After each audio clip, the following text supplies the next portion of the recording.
All right, well, good afternoon. We'll start off with some good news about money that has been pledged. This morning, as you know, the UN Office for the Coordination of Humanitarian Affairs held a high-level pledging event on the Horn of Africa, and our humanitarian colleagues have just told us that 2.4 billion US dollars has been announced for the region. Speaking at the event, the Secretary General noted that crisis atop of crisis is threatening the lives and livelihoods of millions across the region. The Secretary General stressed we must act now to prevent crisis from turning into catastrophe and called on donors and the international community to urgently fund the 2023. If somebody's interrupting to give us more money, I'll be happy to take it, but otherwise, please mute. We urgently need funding for the 2023 Humanitarian Response Plan for the region. To date, he said they are just close to 20% funded, and that is not acceptable. The Secretary General went on to warn that without the immediate and major injection of funding, emergency operations will grind to a halt and people will die. He added that people in the Horn of Africa are paying an unconscionable price for a climate crisis they did nothing to cause, and we owe them solidarity, assistance, and a measure of hope for the future.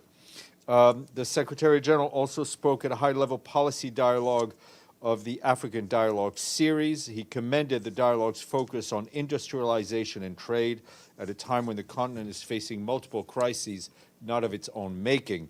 The Secretary General said the African Continent Free Trade Area is set to be an engine of growth, adding that its full implementation could generate income gains of up to 9% by 2035 and up to 50 million people, lifting up to 50 million people out of extreme poverty. However, the Secretary General added, realizing the promise of the African Continent Free Trade Area requires collective action across critical areas, including boosting access to financial resources and investment. His full remarks have been shared with you. You will have seen that Tor Venislan, the special coordinator for the Middle East peace process, spoke at the Security Council this morning via video conference.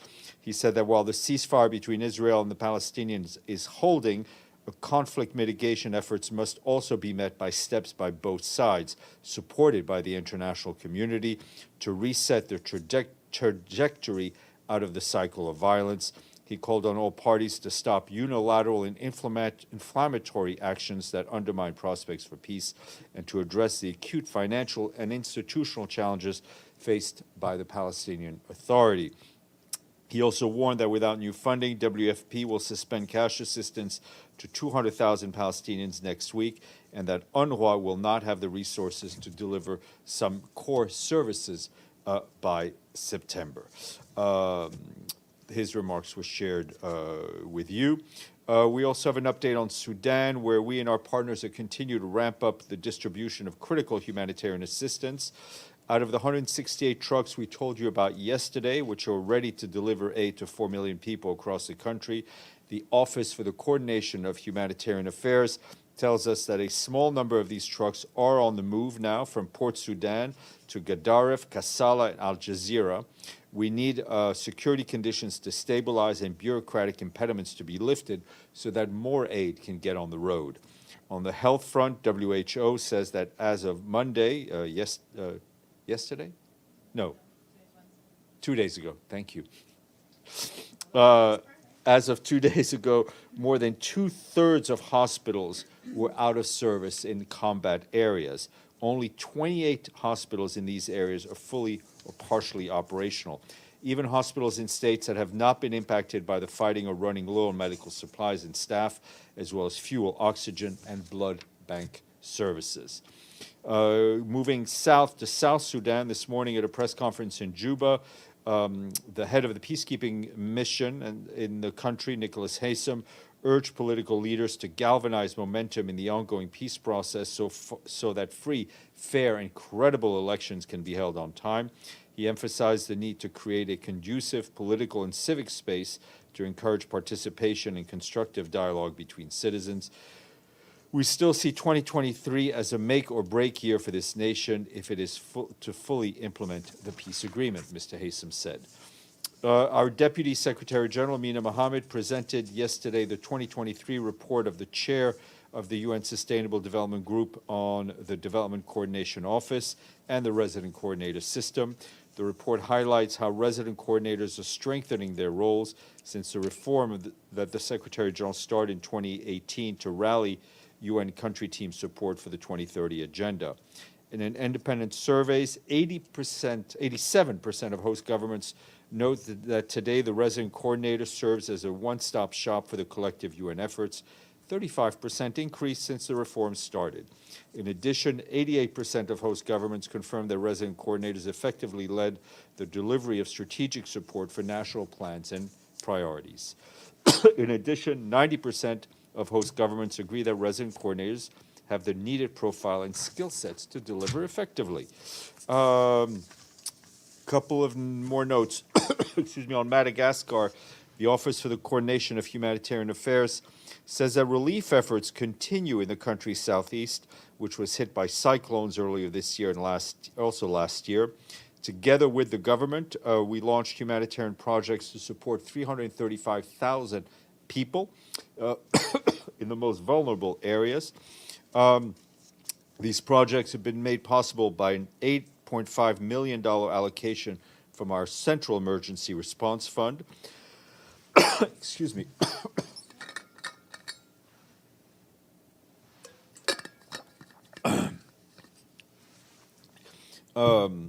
These projects were made available through an $8.5 million allocation from Central Emergency Response Fund, which allows us to tackle crises outside of the global spotlight. The communities targeted by these projects have been impacted by back-to-back emergencies: Cyclone Freddy, Tropical Storm Chiseno this year, Tropical Cyclones Batisari and Eminati last year. More than 870,000 people in Madagascar need support in the regions impacted by the storm. This year, in support of the government, we've already reached 439,000 people with food, clean water, sanitation, and hygiene support. Despite the projects announced today, the flash appeal for Madagascar is just 23% funded. Excuse me.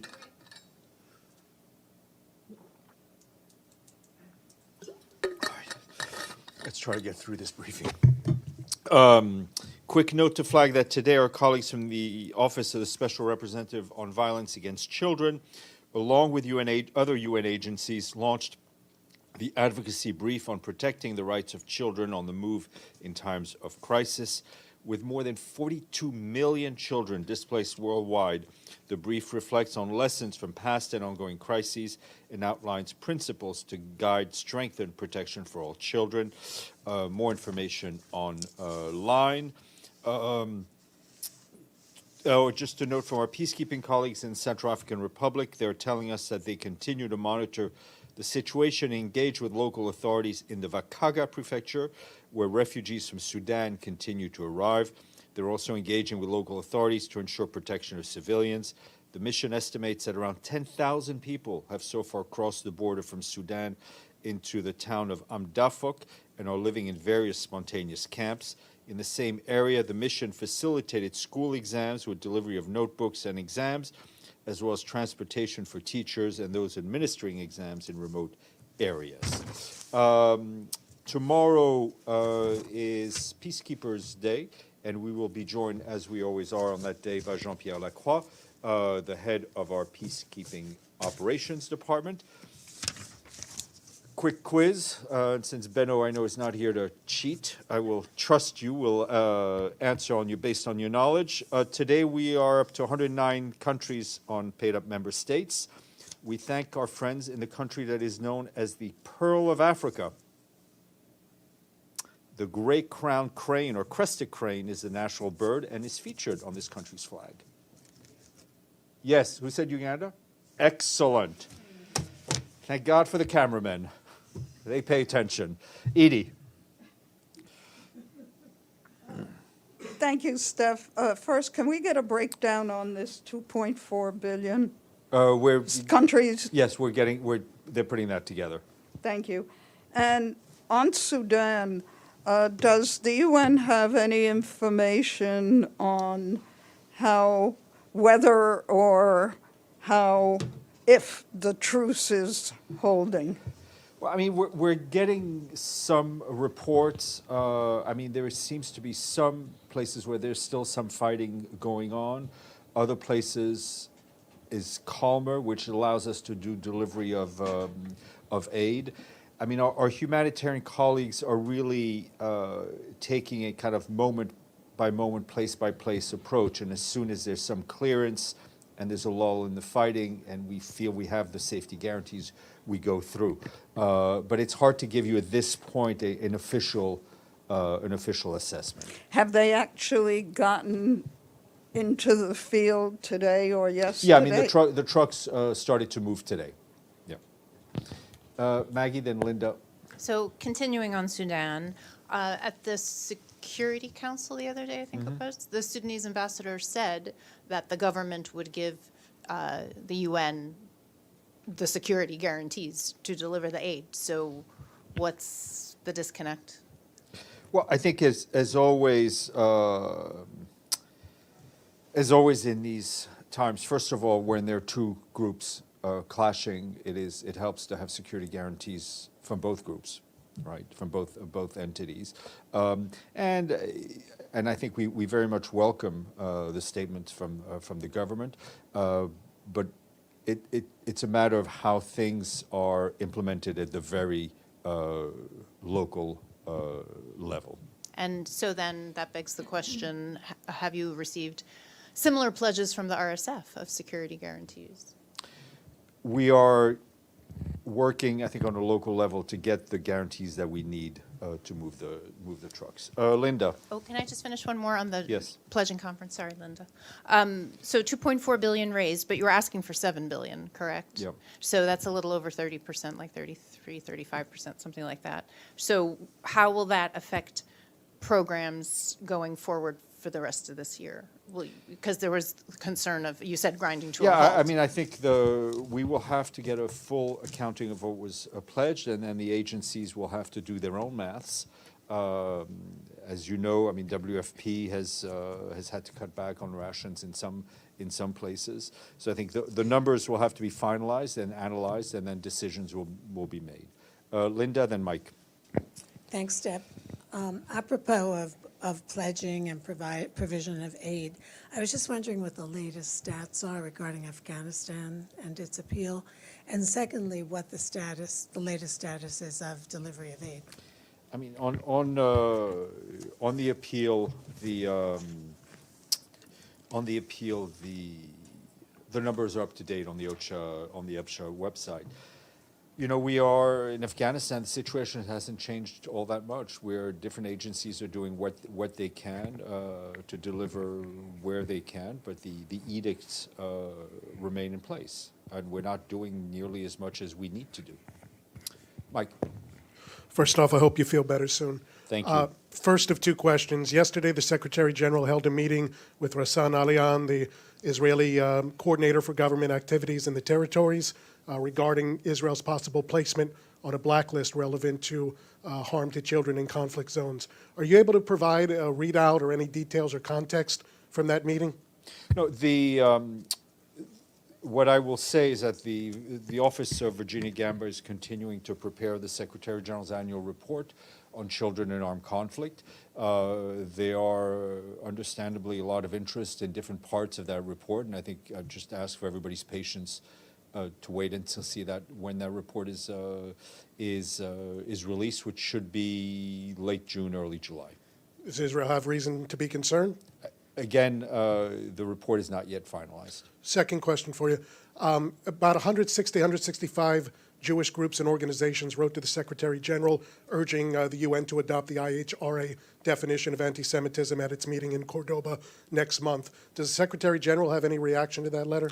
That letter will be responded to. As you know, the Secretary General has been extremely vocal and direct in his denunciation of anti-Semitism. Really since way before he became Secretary General, but the letter will be responded to. Thank you. Okay, anybody online? Excellent. Paulina said she would brief, but I don't see her, so I would indulge in asking you for a little bit of patience. And I will, and thank you for, oh, there she is. Okay. Stéphane, I have a question. Can you hear me? Yes, Evelyn, go ahead. Okay. Stop me if you've been asked this before, but the SG was sent a letter from 130 lawmakers from the United States and the EU asking him to get rid of the head of the UAE chair for COP28 because he's very closely related to oil companies in his country. Well, as you know, the decision of where the Conference of Parties is hosted and who presides over it is a decision made by member states. It is not one that the Secretary General takes or that the Secretary General can undo. Thank you. Thank you.